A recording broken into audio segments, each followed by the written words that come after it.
Cozy games are extremely popular amongst gamers these days. Instead of using video games to practice aiming or reaction time or try to win a competitive match, many of us prefer to use gaming as a relaxing escape from real life and all its worries. Like, I'm sorry, I don't want a 360 no-scope a middle schooler in Call of Duty. I want to pay off a lifetime of debt to a shady Tanuki.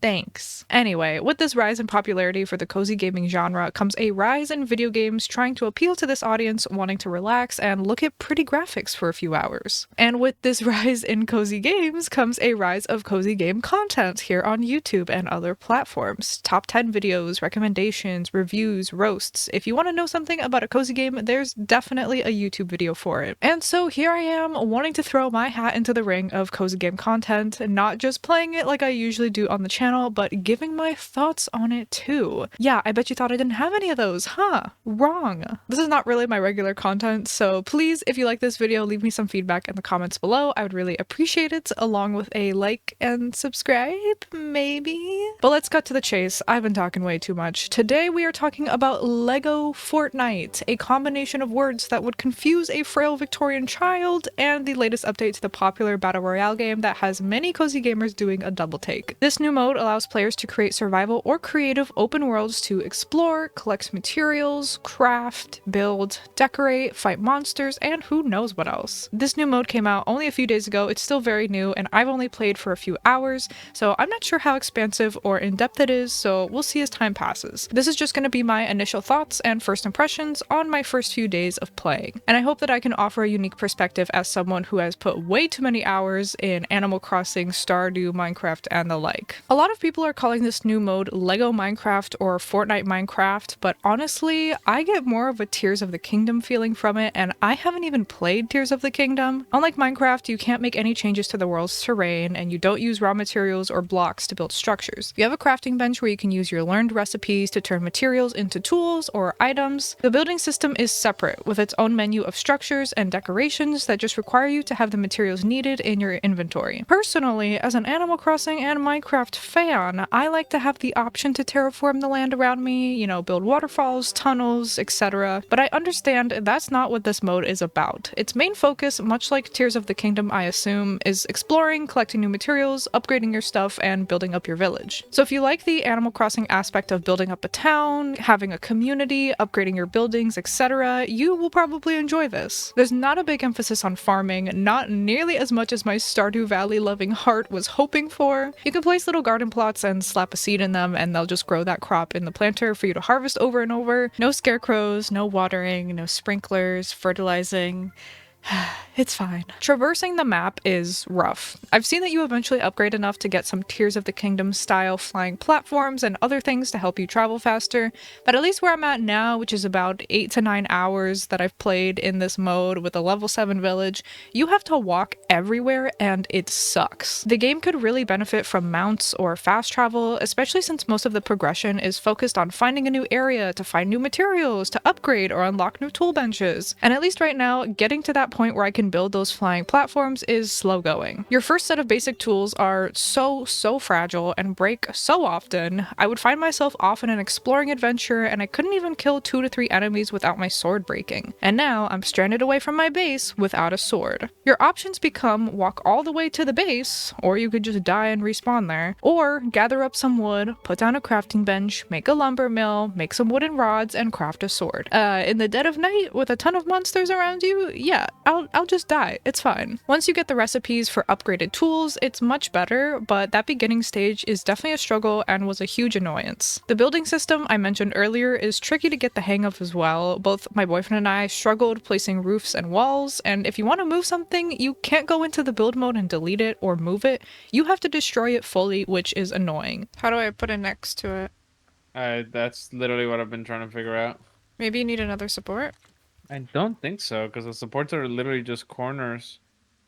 Unless, oh, maybe we need to put walls. Aligning walls and ceilings and all that kind of stuff is also very finicky, and if you mess up, it's really annoying and not easy to fix, like I just mentioned. That's if you're trying to totally free build a structure and make it all yourself. There are prefabricated houses and shacks that you can make, which are much easier. I also experienced 2 glitches in my few hours of playing. The first one being these glitch stairs that did not let me climb up them for some reason and made it impossible to get the chest at the top of this lookout tower. I found another one of these towers later and I could climb it like normal, so the first one was definitely glitched. The second happened when I was swimming and I ran out of stamina. When that happens, the game respawns you to the closest point on the shore, but when I respawned inside of these rocks. The game just respawned me inside of rocks. Oh.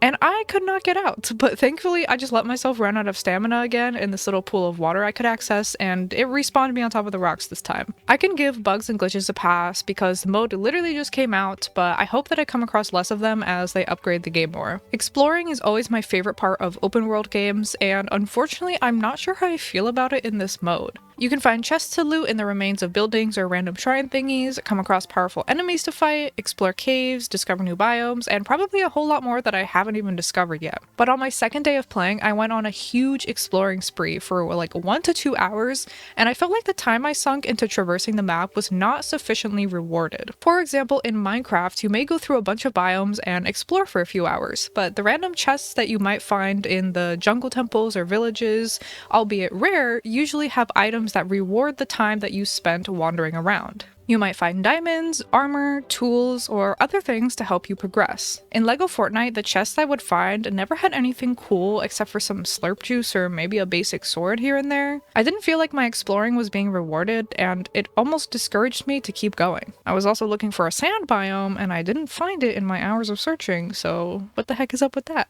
There's also no background music to be heard in this mode, which I personally enjoy some good background tracks for my gaming. Stardew Valley, Animal Crossing, even Terraria have iconic music tracks playing in the background that people will even listen to when they're not playing the game, so I feel like that was a missed opportunity. But I think that's all my negativity for this video. Let's talk about some things that I actually did enjoy. There are random farm animals scattered across the map like chickens, cows, and sheep, and this game allows you to go the pacifist route if you wish by petting the animals instead of killing them to get resources. It's really such a small detail, but I really think it adds to the charm of the game. It also gives players a choice, albeit a small choice, whether or not to kill the animal or pet the animal for a resource. But I think when a game gives you multiple small choices after small choices, it really helps you feel in control of your own playthrough. The graphics and visuals are really pretty. I found myself admiring the sky and the terrain a whole lot while I was exploring, and this might seem like a dumb point to make, but really it's not. So many survival games have great mechanics, but they just look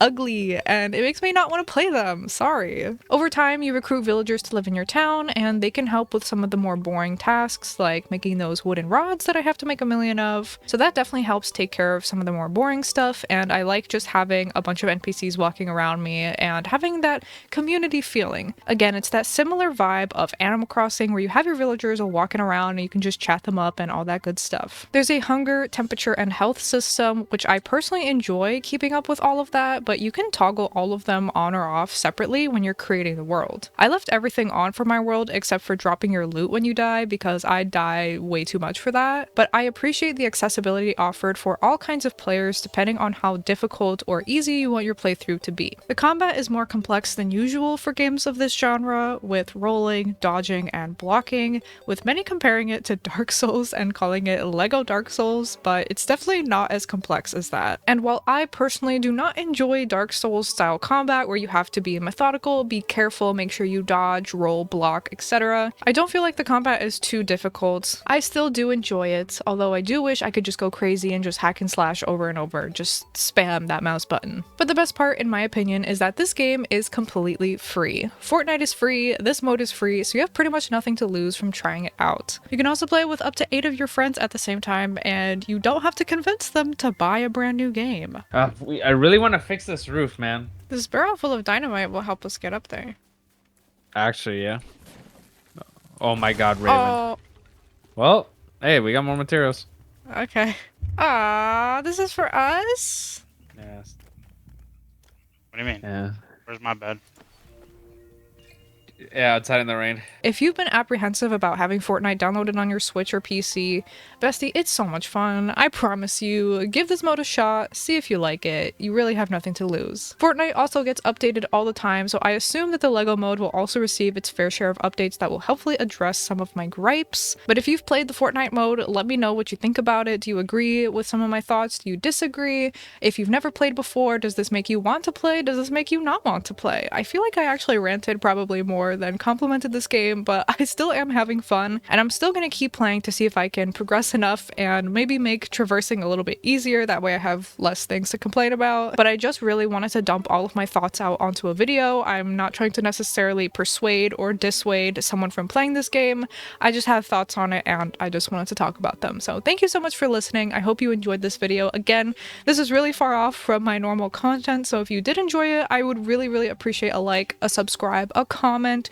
Just give me some feedback in some way. And if you're interested in Animal Crossing or plushie content, I have a ton of that on my channel, so check it out. I would really appreciate if you stuck around. So thank you so much for watching. I very much appreciate you, and I will see you in the next one.